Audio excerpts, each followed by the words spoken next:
Cool. Okay, so generally speaking, I wouldn't duplicate my track. I would use little auxiliaries, which are tracks that you can't record directly onto, but you can send audio to, and then you can put effects on it, and you can treat it that way. It's a slightly neater way of working, and we'll get to that point. But for the sake of easiness this morning, I'm just going to duplicate it. Now, this is because I'm coming from an old PC background using Pro Tools when you could barely open up Firefox on that thing without it crashing, and I had to really utilise every last sort of transistor in my CPU.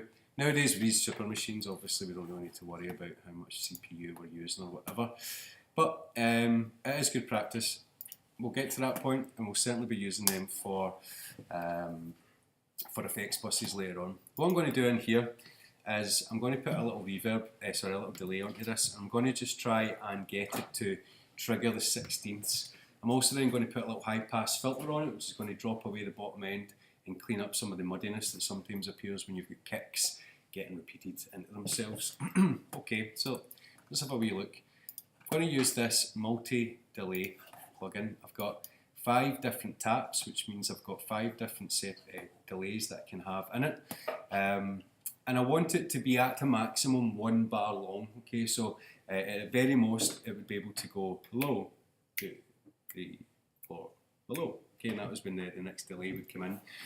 And to do that, I can just go up to my presets, and I've got 1 bar loop like this. And what you'll see is it puts your maximum delay time at a 16th, 16 at 16, which is 1 full bar.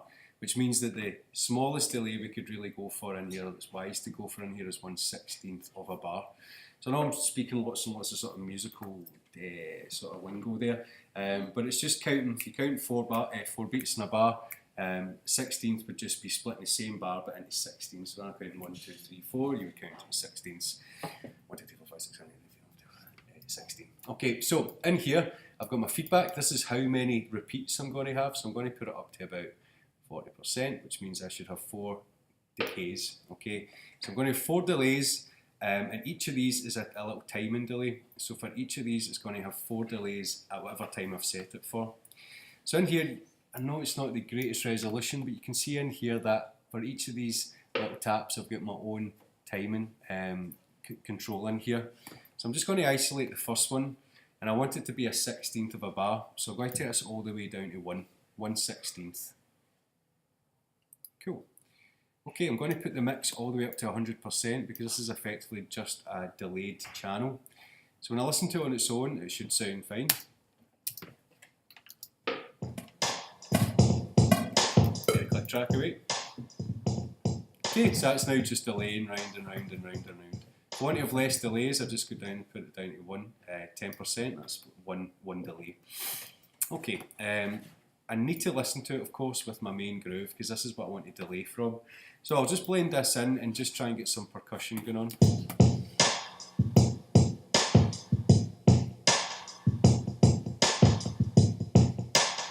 Okay, just a wee bit out, so let's go in here and change this to 1. It's nice and tight now. But because I've got those kicks constantly coming through, I'm just going to put a little low cut on this so that I can drag away the effects of the kick drum. That's a bit better.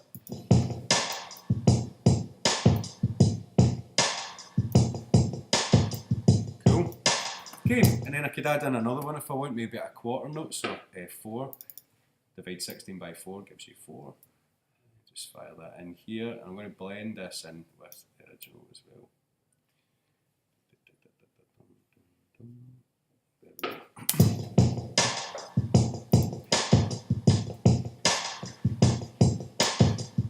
Cool.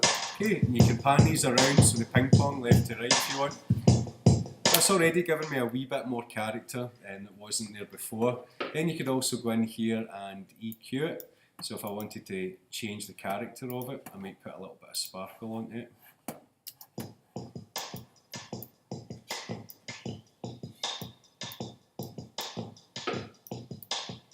Okay, and again another high pass filter.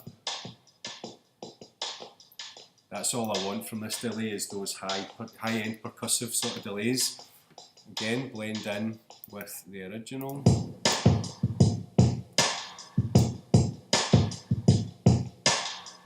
Cool, just subtle little things. Bring in other percussion.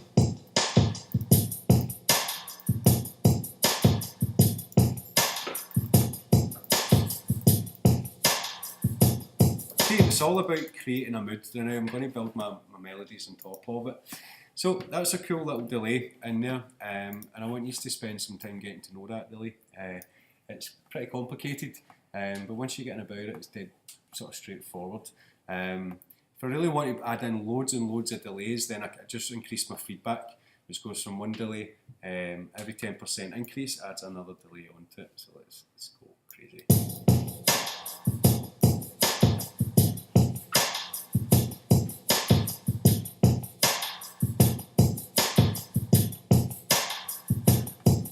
Cool, liking that.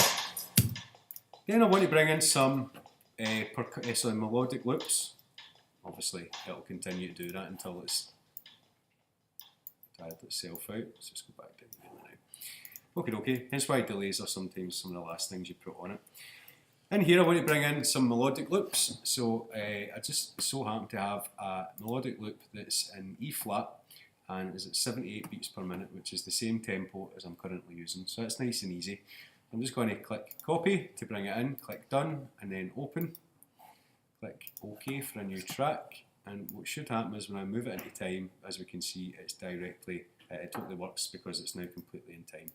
Let's give it a wee listen and I'll blend it in.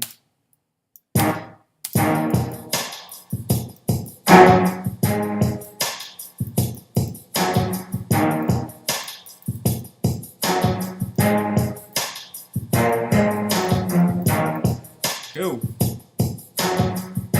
So I was quite lucky that just worked, and here I'm going to just create my little repeats, Alt and R.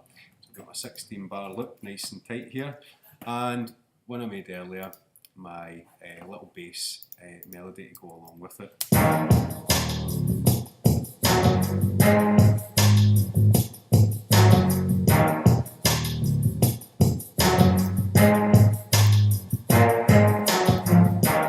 Okay, not fantastic, right, okay.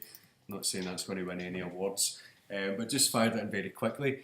But yeah, now I've got a general track to play with here. I've got pre-recorded audio, I've got some MIDI notes coming in here as well. And this is kind of where I want you guys to get to, if possible, today.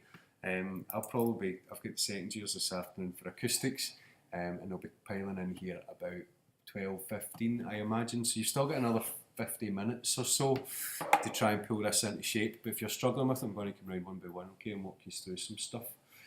Alrighty, so what I'd like you to do, if you're quite happy with all your percussive things, I can see some people are arranging different ideas in there as well, and it's time to bring in some melody, okay, and if you're quite happy with your percussion and you want to grab a keyboard, maybe start to put in your own ideas along with it, please by all means go for it, okay.